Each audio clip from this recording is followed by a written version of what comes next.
So you're designing a website. What can you do to optimize the design? In this video, I'm going to answer that question by looking at the website of my friend Matt Mazer. If you want me to analyze your website in a video like this, you can submit your website at nickkolenda.com/submit.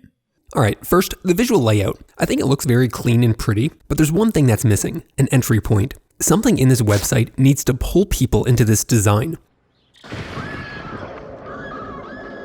How can we pull people into this design? We need to make something stand out. I'm going to adjust the color of this headline so that we have something distinctive. Now, when visitors look at this page, this element will capture their attention and orient their focus to begin evaluating this information. Now, I do think it's helpful to use an adjective that describes the word timeline, but the word professional is a little broad and generic. If somebody is searching for a timeline maker, this term isn't going to be at the forefront of their attention. If our website looks professional, then our product will naturally inherit this perception of professionalism. So we should replace this word with something that is at the forefront of their attention. Maybe something related to the purpose of the timeline, like project timelines, or maybe the type of timeline, like visual timeline. The main headline says, create visual timelines and roadmaps in minutes. Normally, I would get rid of the word roadmaps because it repeats the concept of timeline, but in this case, we might need it. It's important that your website uses terminology that's inside the user's top-down attention. Let's say that your boss asks you to find software to visualize project roadmaps. This term, roadmap, is now inside your brain. You're going to be actively looking for something with the term roadmap. So that's why it's important to include the linguistic terms that people are actively searching for, even if that does produce some redundancy in your written copy. But let's look at this subheadline. It says, Precedent is an easy-to-use timeline maker that helps you quickly create timelines. This is an example of a redundancy that we can remove. An easy-to-use timeline maker is something that creates timelines quickly and easily. So let's get rid of this second part. Now we have a concise subheadline. Precedent is an easy-to-use timeline maker that helps you visualize projects and communicate progress with your team.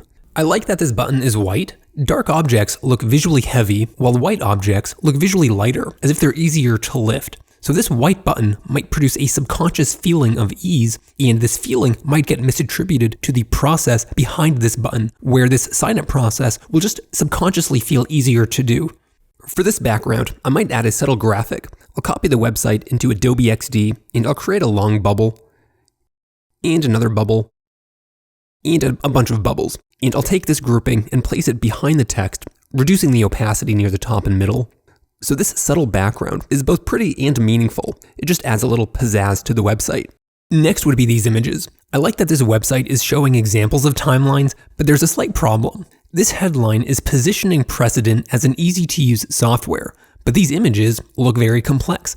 I'm guessing that Matt wanted to show the features and capabilities of the software, but this approach is contradicting the previous framing. We could change this positioning to say that Precedent is a robust timeline maker. Then this complex graphic becomes more appropriate. But I suspect that the majority of the market would prefer something easy to use, so we should simplify these images. When people arrive on a website, they have what's called a high construal. They're focused on the broad gist of information. They want to know what something is and why they should do it. As they progress throughout the website, they start adopting a low construal, where they become focused on the concrete details. So these images at the top should communicate what the software does, and the later images should communicate the detailed features. Looking through these images, this one might be a good representation. I'll recreate this image in Adobe XD. So this new graphic has the same content, just in a simpler format. I also added a laptop to provide context. Matt created this fake browser header, which is helpful. Whether you show a device or this type of header, it's important that you show the contextual environment. I've made the argument that you're more likely to make a decision if you can imagine yourself making this decision. Contextual objects are important because they facilitate this simulation. A laptop is very familiar to people. They can easily imagine themselves using a laptop. So you're taking something unfamiliar, this software, and you're merging it with something highly familiar. Suddenly their simulation of using this software becomes more real and vivid. I chose a laptop because this image just felt right to me, but maybe I'm being biased. This is the same brand of laptop that I'm using right now. I'd be curious whether this image is still persuasive for people who don't use a Mac laptop, so let me know in the comments below. Whichever image we show, it's important that we show horizontal bubbles. People have what I call a canonical prototype. For example, you can draw a teacup in an unlimited number of variations and styles, yet when people are asked to draw a teacup, they all draw the same image. This image is their canonical prototype. It's a subconscious image that their brain uses to symbolize a teacup. In any context, like timelines and roadmaps, your brain will be using a subconscious image to conceptualize this idea, and we should be showing this image on our website. How do we know what people are subconsciously envisioning? You can usually search your topic on Google Images. The top ranking images have been deemed by users to be the most representative of this idea. And sure enough, when we search for roadmaps, we see horizontal bubbles. When users arrive on this website, these horizontal bubbles are going to be activated subconsciously in their brain because that's how their brain is conceptualizing the idea of timelines and roadmaps. So if they see a tangible manifestation of this symbol, then this website and software will seem more relevant and desirable. Okay, so that covers the banner section. We have some nice client logos below, but let's tackle these descriptions and images. First, we have gain clarity by visualizing your project's key events. Most marketers will tell you that you need to emphasize benefits over features, and I'm guessing that's why we're seeing gain clarity in this headline, but this advice can often be wrong.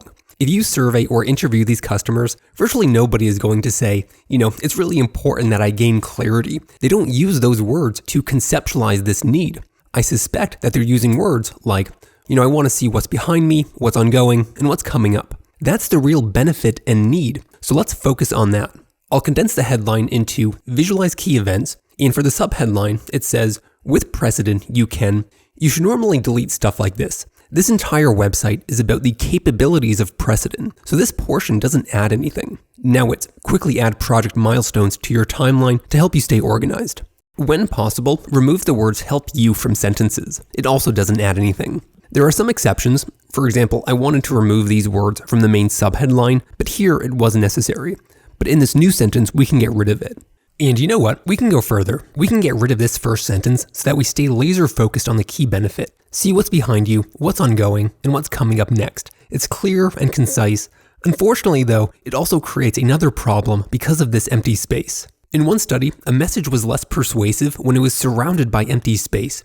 If you have more space to extend your reasons, but you don't extend those reasons, then it can imply that you didn't have any additional reasons to give. So even though I prefer this concise framing, just from a visual standpoint, perhaps we should keep the previous sentence. Though I'll simplify it to say, add milestones to stay organized and effortlessly see what's behind you, what's ongoing, and what's coming up next. I think the image is fine. It's more complex than I would normally like, but it shows the advanced capabilities of the software. One thing I might tweak, I might add an image of a written to-do list that's transforming into this visual timeline. Many users will have this written list of tasks, so this image kind of acts like a before and after photo. The after photo is more effective when you have the presence of this before photo. They'll be able to see the transformation from their existing state. Next, we have a headline that says, present high-level project timelines to senior leaders. We can condense this to present timelines to senior leaders. I like the image of this PowerPoint interface. Again, it's a contextual environment that's very familiar to people. You can imagine using PowerPoint, and this vivid memory helps you imagine using this integration. That said, it might be better to match the headline of presenting to senior leaders. I bought this stock photo, separated all of the people, and made it seem like one of them was presenting a timeline. Ideally, I would also replace these people with real photos that you took yourself, just to reduce the stock photo-y nature of these images. But I think this framing would be more persuasive than the interface image. Suddenly, you're not just buying a timeline maker, you're buying confidence.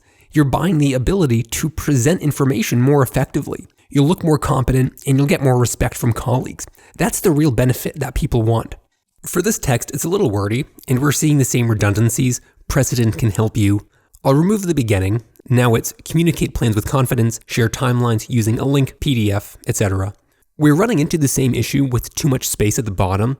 Depending on how much copy we remove below, we could increase these font sizes to take up more space, and I think this looks good. Let's summarize everything. Here was the starting point, and here is where we ended. We highlighted text in the headline to pull people into this design. We added a subtle background of timeline bubbles, and we transformed these interface images to be a simpler and more prototypical version of these bubbles. This type of visual is how people are conceptualizing the idea of timelines and roadmaps. We made the copy more concise. We added a before version in illustrations. We transformed features into the deeper benefits that people want. And now it's your turn. Comment on this video with your own ideas, and I'll pin the most helpful comment at the top. And if you want me to analyze your business in a video like this, submit your business at nickkalenda.com/submit.